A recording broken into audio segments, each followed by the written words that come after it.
একাদশী এরকম নয় যে আজকের একাদশী অমুক মহারাজেরটা মানলে পরে আজকের একাদশীটা আমার জন্য সুবিধাজনক, আজকে অমুকেরটা মানলাম, আবার পরের একাদশীটা ওই অমুক মহারাজেরটা মানলে পরে আমার সুবিধাজনক, তাহলে ওই একাদশীটা অমুকেরটা মানলাম। এইটা কখনো কিন্তু করা যায় না।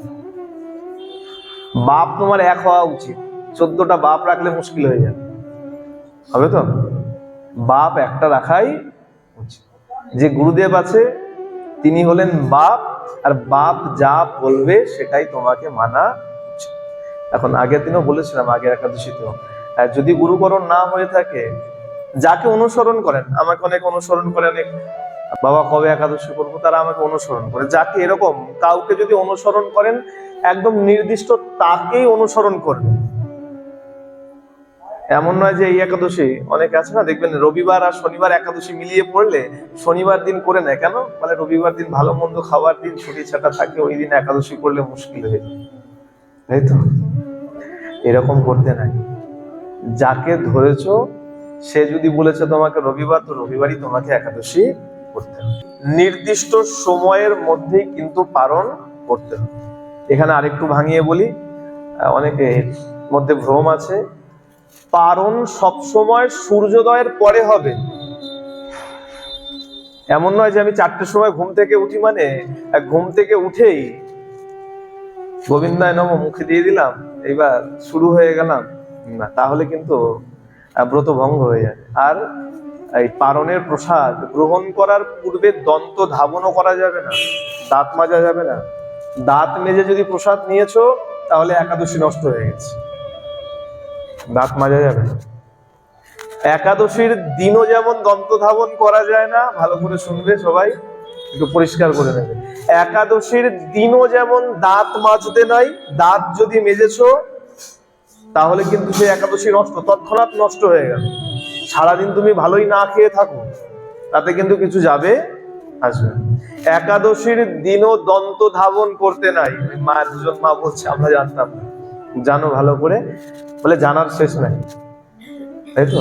জানার কোনো শেষ নাই, জানার চেষ্টা বৃথা, তাই তো? বলে না, জানার কোনো শেষ নাই, জানতে হয়। যতক্ষণ আছি, যতক্ষণ প্রাণ আছে, ততক্ষণ শিখতেই হবে। এই কারণে বলে গুরুকরণ করতে। গুরুকরণ কেন বলে? গুরুর কাছ থেকে খালি ওই কানে মন্ত্র নিয়ে চলে আসলাম, সাথে হয়ে গেল, তা নয়। ভজন কি করে করবে, সাধন কি করে করবে, সেবা কি করে করবে, কোথায় কখন কিভাবে কি করা উচিত, এই সব জানা গুরুর কাছ থেকে উচিত। একাদশী দিন দন্ত ধাবন করতে নেই, সবার জানা ছিল তো? এই মা দুজনের জানা ছিল না, বুঝলাম। বাকিদের জানা ছিল? জানা ছিল না। ভুল করেও একাদশীর দিন দন্ত ধাবন করতে নাই। কুলু করতে হয়, শুধুমাত্র কুলু করতে হয়। কি করতে হয়? দন্ত ধাবন মানে আগেকার সময়ের কথা, আগে তো ব্রাশ ছিল না। এমন তো নয় যে দন্ত ধাবন মানে ব্রাশের কথা বলছে। অনেকে মনে করছেন যে ব্রাশ ব্যবহার করি আমরা, যে হয়তো ব্রাশ দিয়ে মাজবো না, হাত দিয়ে মাজবো না। আরে আমাদের ঋষিরা যখন বলেছে তখন তো ব্রাশ ছিল না। হ্যাঁ, আজ থেকে যদি 20-25 বছর আগেও যদি ফিরে যান, তখনও দেখবেন নিমের দাঁতন ছিল, আষ্ঠলি কাঠের দাঁতন ছিল, তো বাবলা গাছের দাঁতন ছিল। দন্ত ধাবন বলতে হাত দিয়ে হোক বা কোনো কিছু দিয়েই হোক দন্ত ধাবন করা যাবে। তাহলে একাদশীর দিন মুখ কুলো করতে হয়, দশমীর দিন রাত্রবেলায় তোমাকে দন্ত ধাবন করে রাখতে হবে।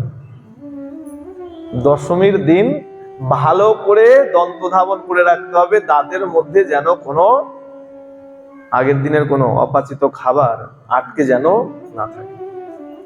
আর আমার কাছে মেসেজ এসছে, বাবা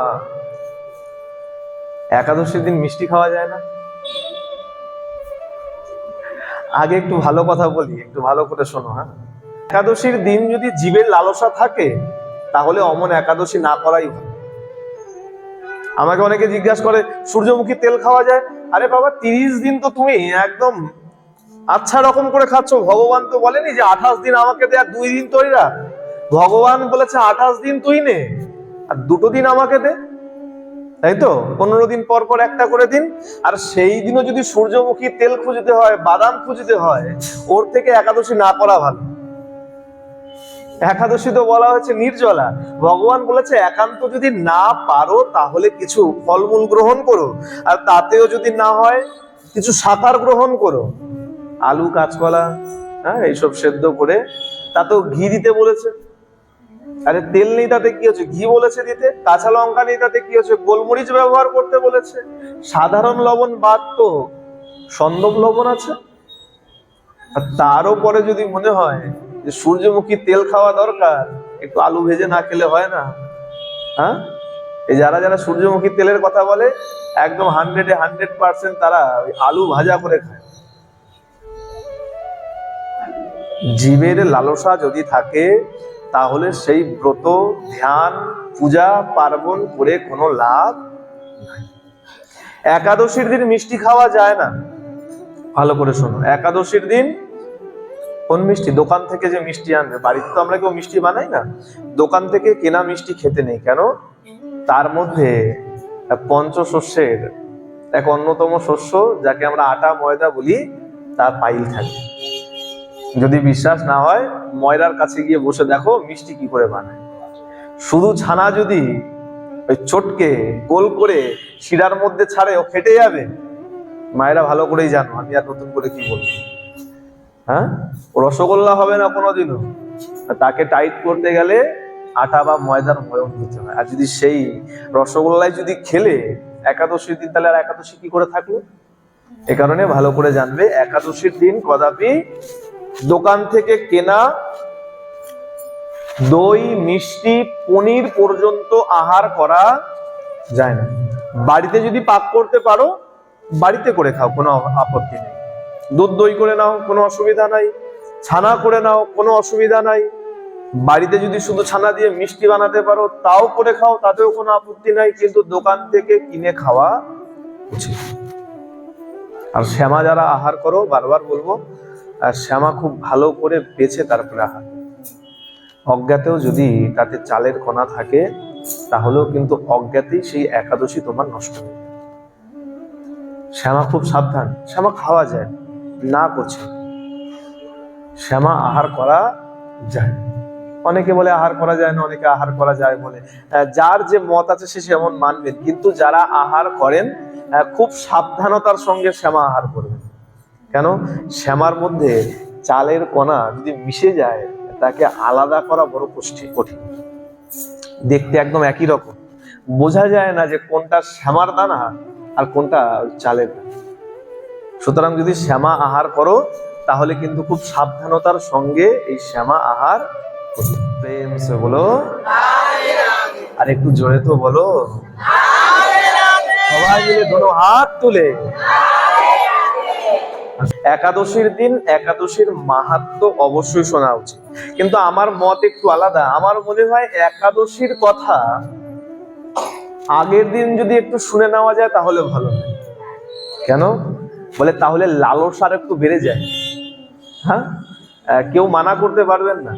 আজকের থেকে যদি আগামী সপ্তাহে কোনো বিবাহের কার্ড আপনার বাড়িতে আসে, ওই যে গোবিন্দের চরণের কাছে রাখা আছে, জানি না ওটা চলে গেছে কিনা, গোবিন্দই বলতে পারে যে গোবিন্দ আচ্ছা আসছে, তাহলে গোবিন্দ রেডি হয়ে আছে বিয়ে বাড়িতে যাওয়ার জন্য।